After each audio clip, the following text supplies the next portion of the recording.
Hey everybody, how's it going? I'm gonna dive into a somber topic and talk about some family experience regarding suicide. I'll just dive into it. Years ago, I think around the time right before I was born, my mom had a younger brother named Dennis, and Dennis was married to a woman named Kathleen. I think that was her name. And the family, my mom's entire family, had gathered for Christmas Eve. I'm sorry about that. And the following day on Christmas, my mom's family was informed that my uncle had committed suicide and he had left a note. Now, I don't think anyone ever saw the note, but he had taken his knife by plunging a kitchen knife into his heart. And so, moving on, I had written my grandma's life story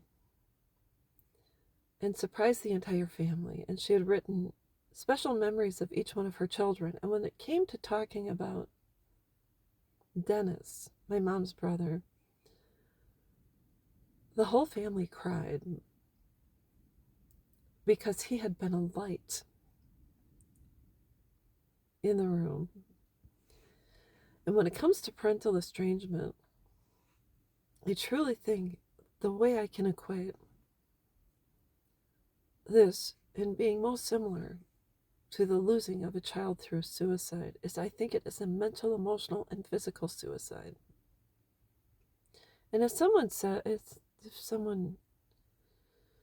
might say, well, that's really harsh. Well, that's how it feels.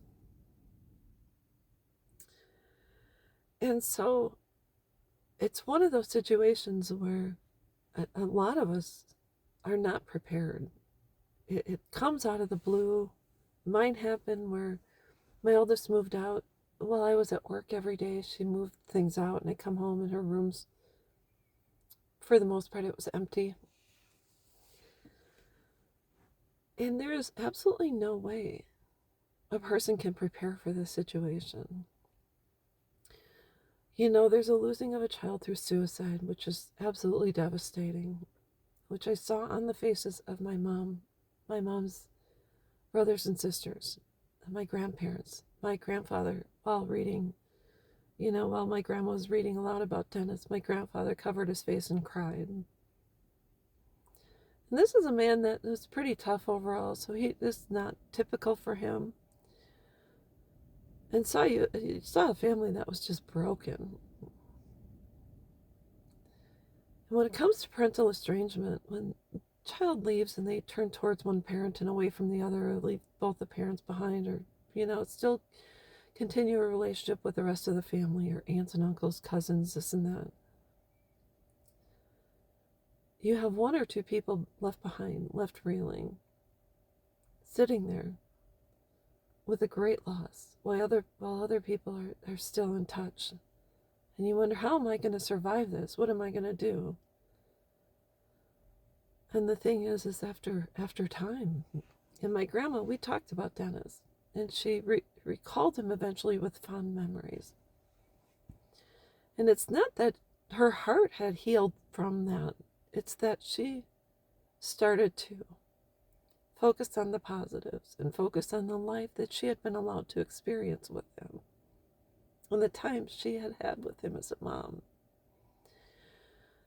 So to all of our sons and daughters out there who think that your walking away is not painful or doesn't mean something, it does. But over time we either become numb to it or we adjust to it and we move on and we think of you fondly.